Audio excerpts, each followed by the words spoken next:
بسم اللہ الرحمن الرحیم ایاک نعبد و ایاک نستعین۔ میرے پاکستانیوں، میں آج آپ سے جو بات چیت کرنا چاہتا ہوں وہ جو مزید تیل کی اور ڈیزل کی قیمتیں جو مہنگی ہوئی ہیں، جو پٹرول کی قیمتیں، اس کے اوپر بات کرنا چاہتا ہوں، اور پھر اپنا لائے عمل دینا چاہتا ہوں کہ ہمیں بحیثیت قوم ہمیں کیا کرنا چاہیے۔ اس میں کیا چپ کر کے برداشت کرنا چاہیے یا اپنی آواز اٹھانی چاہیے اس کے خلاف؟ سب سے پہلے میں اپنی ساری قوم سے جو آج بات کرنا چاہتا ہوں وہ یہ کہ سارا جو ہمارے خلاف سازش ہوئی تھی، جو ساری عدم اعتماد ہوئی تھی، جس وجہ سے ہمارے جو اتحادی ہمیں چھوڑ کے گئے تھے اور جو پھر ہمارے لوگ لوٹا ہوئے تھے، ان سب نے ایک چیز کہی تھی کہ جناب بہت مہنگائی ہو گئی، ہمارے سے حلقوں میں جایا نہیں جا رہا، بڑی حکومت نااہل ہے۔ یہ ساری چیزیں انہوں نے جب عدم اعتماد کی سازش میں یہ سب شامل ہوئے تھے تو سب نے ایک ہی بات کی تھی جنہوں نے ہمیں چھوڑا تھا۔ ہمارے مخالف نے بھی یہی بات کی تھی۔ آپ ان کی سٹیٹمنٹس پڑھ لیں، یہ سارے ان کے پی ایم ایل اور پیپلز پارٹی کے لیڈرز اور فضل الرحمان سب ایک ہی بات کر رہے تھے کہ بہت مہنگائی ہو گئی، ملک تباہ ہو گیا، اس نااہل حکومت کو گرانا چاہیے۔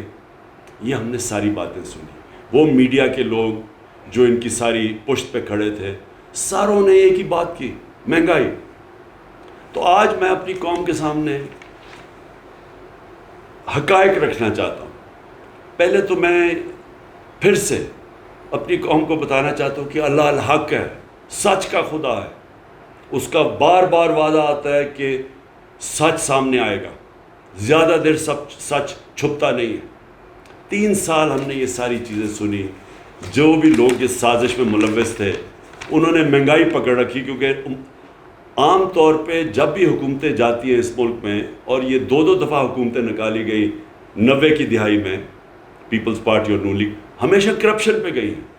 یہ گورنمنٹ کے اوپر کسی آج تک، اور میں چیلنج کرتا ہوں کہ کوئی بتائے عمران خان نے کرپشن کی ہے۔ تو ایک چیز پہ آ گئے جی، مہنگائی اور نااہل۔ اب ساری قوم کے سامنے جب ہم گئے تھے تو پٹرول تھا 150 روپے لیٹر۔ ہمارے 3.5 سالوں میں جو پٹرول بڑھا تھا وہ 50 روپے لیٹر بڑھا تھا۔ ہمارے زمانے میں بھی عالمی مہنگائی تھی، تیل کی قیمت آسمانوں پہ تھی، ہمارے زمانے میں یہ تھا۔ ہمیں بھی IMF کہہ رہی تھی کہ آپ یہ سبسڈی اٹھائیں پٹرول اور ڈیزل پہ۔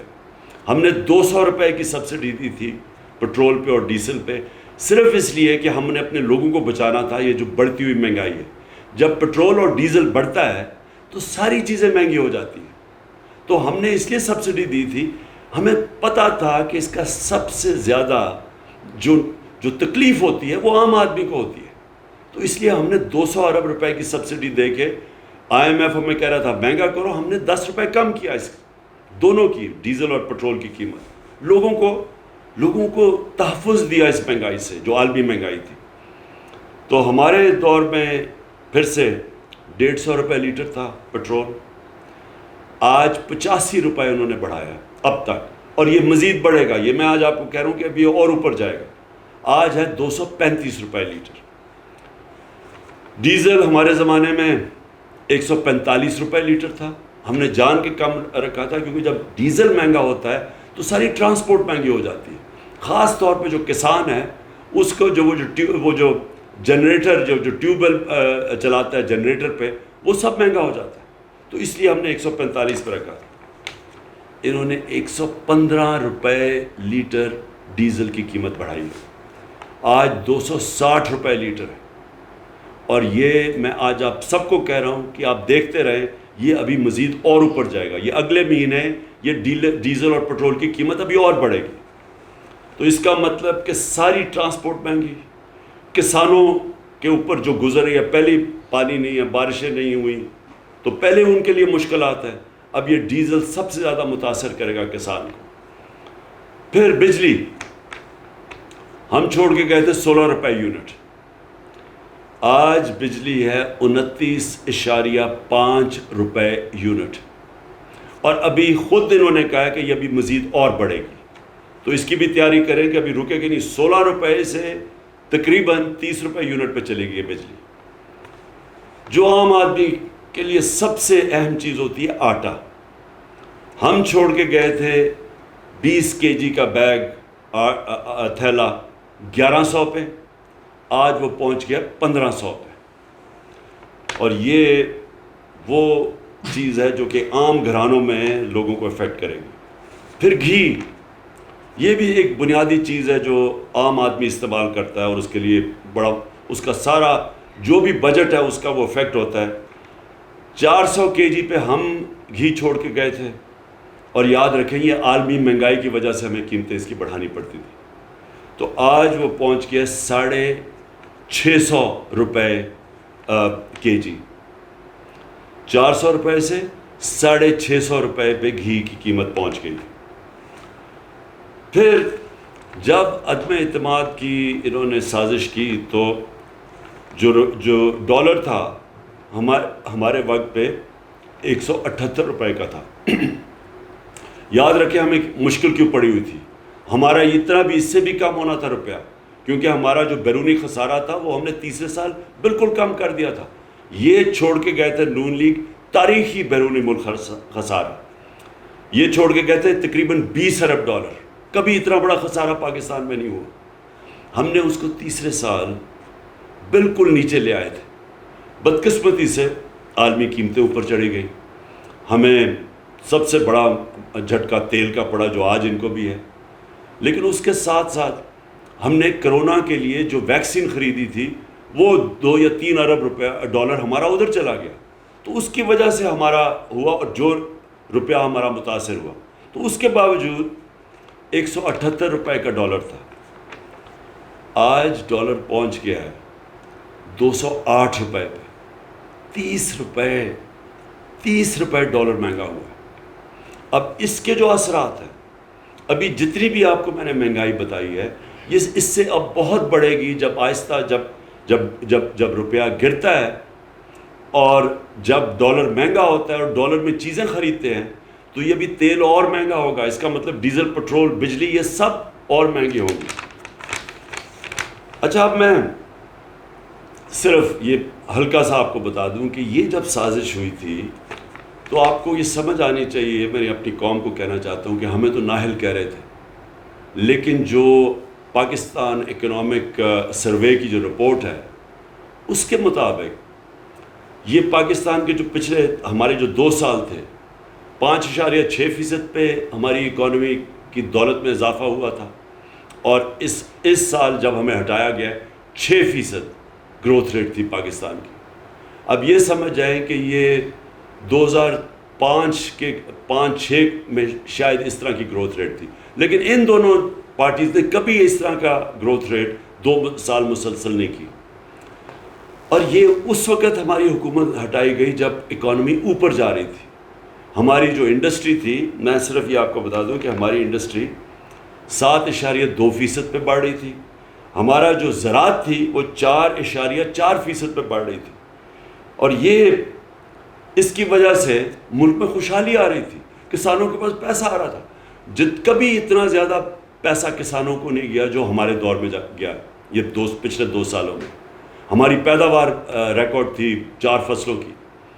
اس وقت جب ہمارا ملک آگے بڑھ رہا تھا اور ہم نے ان دونوں نون لیگ اور پیپلز پارٹی سے ان 3 سال میں 55 لاکھ نوکریاں زیادہ مزید بڑھائیں.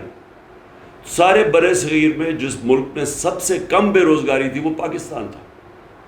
تو اس وقت یہ انہوں نے سازش کی, مہنگائی کا بہانہ مارا, مقصد کچھ اور تھا. پاور میں آ کے نہ ان کو سمجھ آئی کہ معیشت کو کیسے سنبھالنا ہے, نہ ان کو سمجھ آئی مہنگائی کا شور بچا. مہنگائی کا میں نے آپ کے سامنے بتا دیا. مقصد ان کا صرف ایک تھا, NRO 2 لینا. اپنی جو چوری تھی اربوں روپے کی ان ساروں نے مل کے جو چوری کی تھی پچھلے 10 سال میں, کیونکہ پہلے 10 سال میں تو ان کو NRO 1 مل چکا تھا, مشرف نے معاف کر دی تھی ان کی اربوں روپے کی چوری. اب پھر سے جو انہوں نے چوری کی وہ اب اس چوری کو ختم کرنے کے لیے جو ساری پلاننگ تھی کہ نیب کو ختم کیا جائے, نیب کے جو انہوں نے امینڈمنٹس کیے ہیں وہ ساری ان کی ٹاپ لیڈرشپ کی چوری معاف اربوں روپے کی، اور پھر ایف آئی اے میں جو کیسز میں اوپن اینڈ شٹ کیس تھا، بچ ہی نہیں سکتا تھا شہباز شریف، اس نے ایف آئی اے کے اوپر خود بیٹھ کے، اور ہم نے دیکھا کہ ایف آئی اے میں ہوا کیا ہے کہ 4 وہ لوگ جنہوں نے وٹنس کرنا تھا، جس میں مقصود چپڑاسی بھی تھا، وہ بھی فارغ ہو گئے ہارٹ اٹیک کی، ایک انویسٹیگیٹر ڈاکٹر رضوان مر گیا ہارٹ اٹیک سے، اور ایک کو ہارٹ اٹیک ہوا جو کہ اس وقت آخر میں ہسپتال میں تھا. اور تو یہ اصل میں ان کا مقصد تھا، اور پھر الیکشن کمیشن کے ساتھ مل کے الیکشن کی دھاندلی کر کے پھر مسلط ہو جائیں. تو میں اس کے ساتھ ساتھ یہ، اور مجھے فخر یہ ہے کہ 60 سال کے بعد ہم نے 10 ڈیمز شروع کی، 3 بڑی ڈیمز. یہ پہلی دفعہ یعنی کسی حکومت کو نہیں آیا کہ آج پانی کا جو اتنا بڑا مسئلہ ہے، جب تک پانی کے ریزروارز نہیں بنیں گے، جو ہندوستان میں انہوں نے کوئی 3-4 ہزار ڈیمز بنائی ہوئی ہیں، چائنا میں 5,000 بڑی ڈیمز ہیں، ہمارے کوئی ڈیم ہی نہیں بنی 50 سالوں سے. یہ پہلی دفعہ ہم ڈیمز بنا رہے تھے، آگے کا سوچ رہے تھے، زراعت کا سوچ رہے تھے، کسانوں کا سوچ رہے تھے. پانی کی قلت جو آج سارے فیل کر رہے ہیں، اس کو بچانے کے لیے ڈیمز میں ریزروار پانی کو ریزرو کرنے کے لیے. اس کے علاوہ ہم نے درختوں کا، ماحولیت کا، پہلی حکومت ہے پاکستان کی تاریخ میں جس نے اپنی ماحولیت کا سوچا، انٹرنیشنلی اکنالج کیا دنیا نے. جو ہماری 10 بلین ٹری سونامی تھی، یہ انٹرنیشنلی اکنالج ہے، اور اس میں باہر برطانیہ کے پرائم منسٹر نے خاص نام لیا کہ پاکستان لیڈ کر رہا ہے دنیا میں کلائمیٹ چینج کو روکنے کے لیے. یہ کبھی پہلے کسی نے نہیں سوچا. اور اس کے علاوہ میں صرف یہ اب یاد کرانا چاہتا ہوں کہ ریکو ڈیک، جس کا ہمیں نقصان، ہمارے خلاف کیس ہم ہار چکے تھے، ہمیں اس ملک کو کم از کم 2,000 ارب روپے کا نقصان ہونا تھا، وہ ہم نے کیس کیا، بلکہ وہ کیس بڑی 3 سال لگ کے وہ کیس کو ریزالو کیا، اور اسی کمپنی کو واپس انوائٹ کیا، اور بجائے یہ کہ ملک کو ہرجانہ دینا پڑے، یہ ڈیمیجز دینے پڑے، ہم نے اسی کمپنی سے واپس ری انویسٹمنٹ کروائی. اور وہ سب سے بڑی انویسٹمنٹ ہے یہ جو کمپنی جس نے ہمارے پر کیس کیا تھا. کار کے سے 200 ارب روپے کا ہرجانہ ہو چکا تھا، ہمیں فائن ہو چکا تھا، وہ صدر اردوغان کے ساتھ مل کے ہم نے وہ ختم کروایا اور سیٹل کروایا.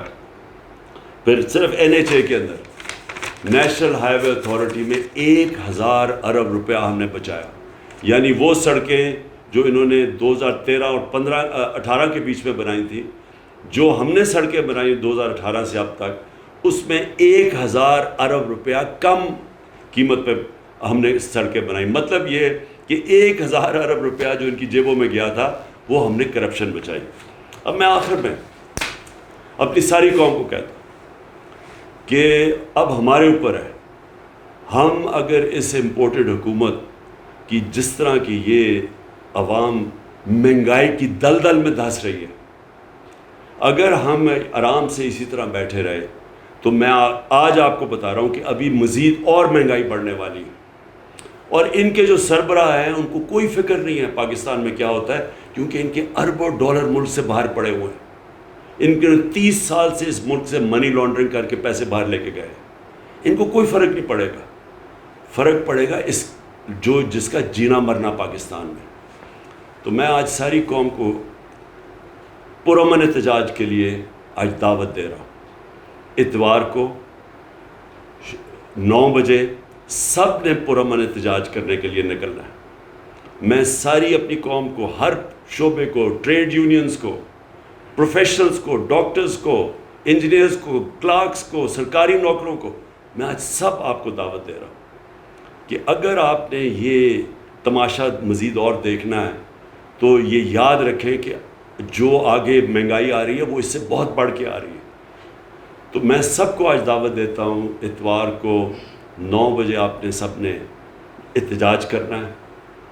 اور میں انشاءاللہ اسکرین کے ذریعے، ویڈیو کے ذریعے میں 10 بجے آپ سب سے بات کروں گا